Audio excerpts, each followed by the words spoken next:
Good morning, good evening, whoever you are, wherever you are, whatever you might be doing. We wish to welcome you to the Silverlight Show. The Silverlight shines to illuminate that which lies hidden in darkness. For those of you tuning in today, we welcome you in. I've been exposed to flat earther thinking through channels such as Simon Dan, Planar Walk, um, I forget, is it Emma Stone? I forget her channel's name. And I'm more fascinated to see why people believe what they believe than any sort of demonstration they come up with. Although the demonstrations, the ones that really get into experimentation, they're cool to watch. But it made me wonder, and this led me to a lot of other things, why do people join groups like this? What is the attraction? If you look primarily overseas, but it does exist here in North America as well, you have people who join extremist factions that encourage beheading, adherence to rules and laws that are century old, and discipline that would make the National Socialist Party envious. Please note the National Socialist Party was never socialist, but it was very nationalist. Well, it so happened I was listening to an extended mix of Art Bell's works from around 2015. And he had on somebody, I wish I remembered the person's name. This is one of those things when you're listening, half asleep, half awake, just trying to drift away. And this gentleman came up with an interesting theory that explains the attraction. Humans like to think they're doing good.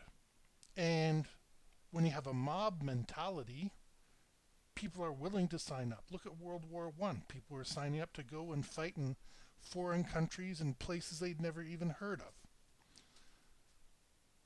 It's all the same thing. We have a political party in the United States trying to force a leader on the world that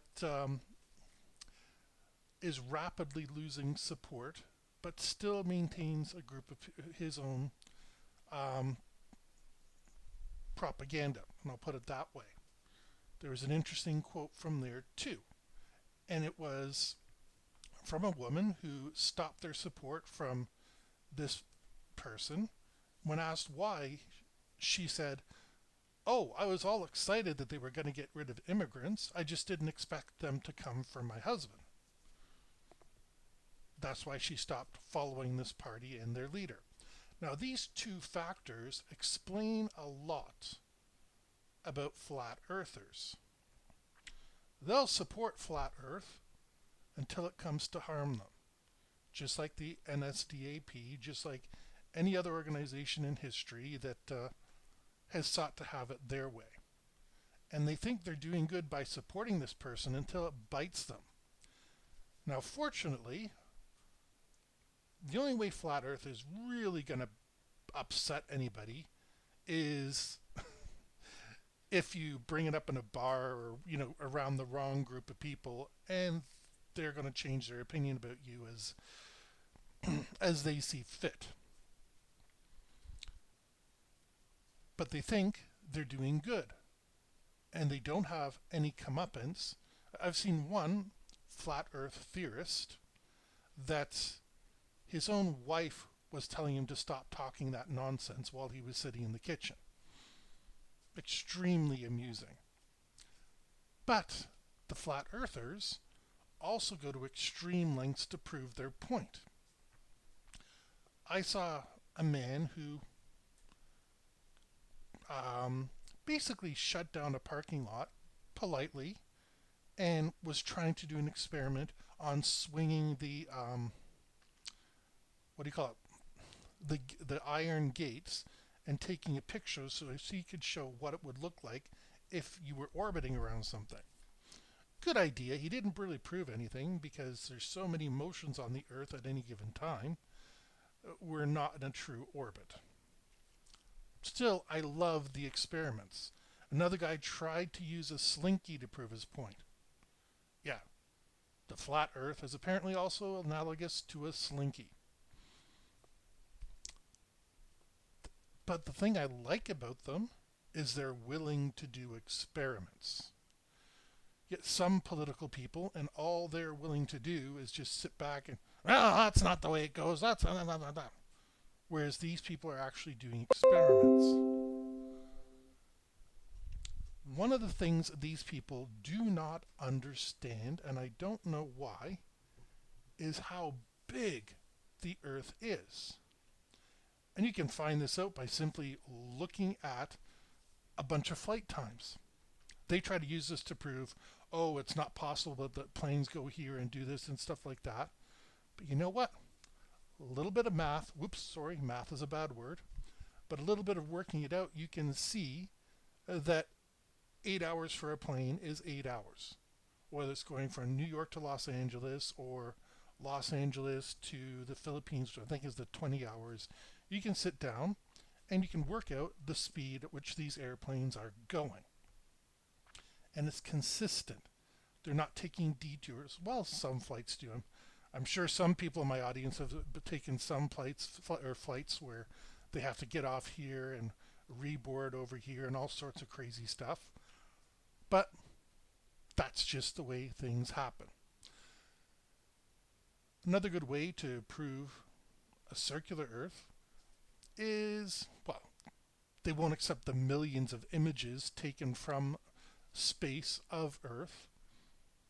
I mean, I consider it impressive that they want to debunk the Great Blue Marble photo, which was taken above the moon's surface, comparing it to Stanley Kubrick's 2001.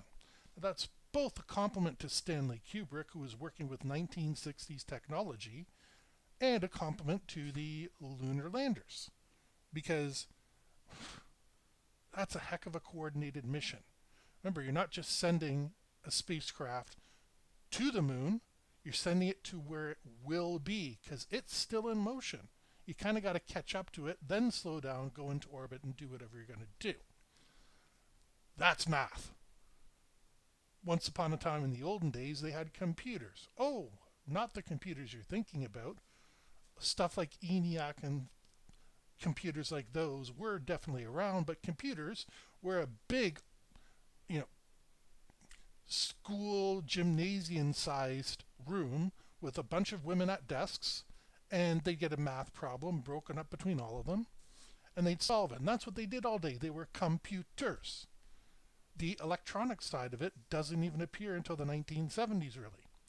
And I know that because my mother has a 1969 Oxford Dictionary of the English Language. This thing is huge. We call it the spider killer because, if it falls, any spiders under there are doomed, no chance of survival. It even has, pretty decent detailed maps. And for the time period we're talking, that's impressive. But back to the flat earthers. They're doing what they do because there's no real social break on them, and they believe they're doing good. I don't think a social break is required, aside from the scorn people will treat it with, but they think they're opening people's eyes. And I will say, with their experiments, they're doing a good job about showing people how to design experiments. But with half a critical eye, you're going to realize that their experiments are terrible.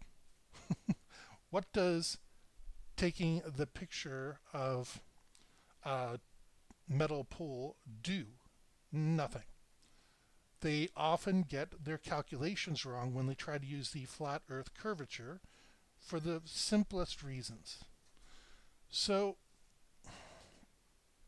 let's look at them as a harmless model that we can poke and prod and do all that sort of stuff to, and in return, we can figure out why ISIS exists, not the goddess, the group, why, terrible things are still going on out there. Think of flat earthers as our first lab condition. Relatively harmless, determined, dedicated to what they want, except there's always going to be some that are preaching what they don't believe in. So we can look at them and experiment on them to see if there's a way to divide, how am I going to say this?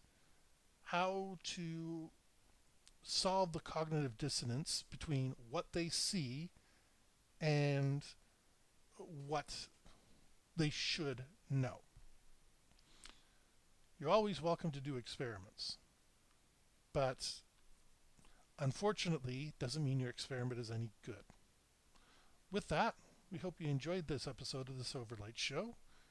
If you did, please like, share, because sharing is caring.